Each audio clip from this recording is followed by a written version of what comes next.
how did you come up with the title? You know what I mean? What? Well, it's so funny. I saw the title as a vision before I had the book. So I wrote a book called Man Enough first, and that was a book for adult men. But the thing about adult men is that we've already spent our lives with this armor on. You know, we put the armor on when we're 11, 12, 13 years old, and that armor protects us from other boys. It protects us from the pain of the world. It prevents us from being vulnerable, and what it does is it also prevents us from connecting with ourselves. And then we forget how to take the armor off. And so we grow up, and we don't have the ability to feel all the things that we need to feel. And I thought, well, okay, it was good that I wrote the book for men. A lot of men were buying it and reading it. A lot of women were buying it for their men.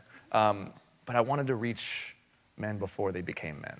I wanted to reach boys while they were still innocent and impressionable, so I could help them understand that, like, these feminine parts of themselves, the parts of themselves that they are afraid of expressing, their emotion, their feelings, their compassion, their empathy. These are beautiful parts of themselves, and they are not just feminine, they are also masculine, but more than anything, they're human. And they're okay. And that's why this idea of boys will be boys, this phrase that we say over and over and over again, it almost is like an excuse that we have made for these young boys. Oh, don't worry about it, boys will be boys. Oh, it's okay.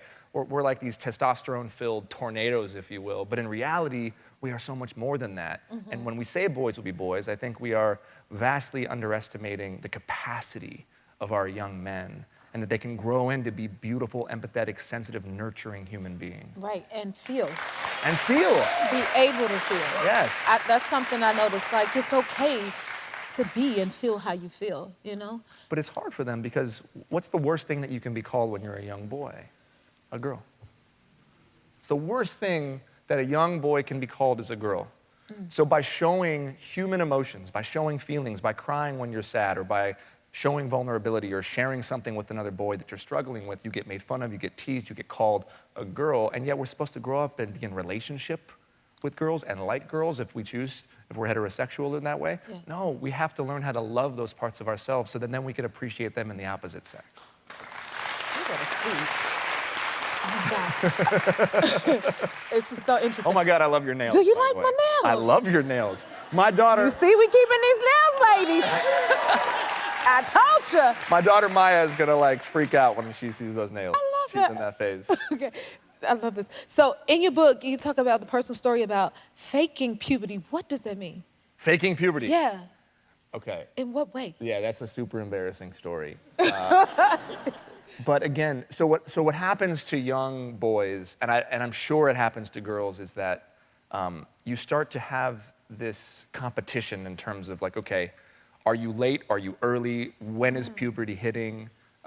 When is hair growing in all the different places? When is your voice changing? And for me, I was a quote unquote late, although I don't believe there's such thing as being late. Right. But I was behind the other kids, and I noticed that a lot of the other boys' voices were changing. And so when they talk, they'd have this like, you know, it kind of like, you have this kind of weird, almost Steve Urkel kind of thing going on. And I remember feeling like, oh wait, I'm not a man. I'm not changing. I'm not turning into a man fast enough. So I would pretend to like change my voice, and like my voice would squeak when I would talk a little bit like that. And I just wanted the other kids to see me like them. At one point, all the kids were getting zits early on. And then they were making fun of me for not having zits. This is the school I went to. So I would go home and I'd like put on my mom's night cream because she told me, oh, don't put that on, it's gonna make your skin oily. I'm like, oh, oil means zits. Maybe I'll be like the other boys. And I gave myself such bad acne, I had to go on Accutane when I was like 17 years old, because it was just this desire, because I wanted to fit in, I wanted to be cool, I wanted to be like the other boys, when in reality, if I would have checked in with those other boys, they would have been feeling so awkward and uncomfortable about their voice changing or about them getting zits that they were making themselves feel better by putting me down because I hadn't experienced it yet. So they were all struggling and I was struggling, and if I could have just talked to somebody, I could have known that I was perfect just the way that I was, that it was happening at the right time. If you like this video, smash that like button and subscribe to the Jennifer Hudson Show YouTube channel. Check your local listings or visit jenniferhudsonshow.com to see when you can watch full episodes in your area. And don't forget to sign up for the newsletter.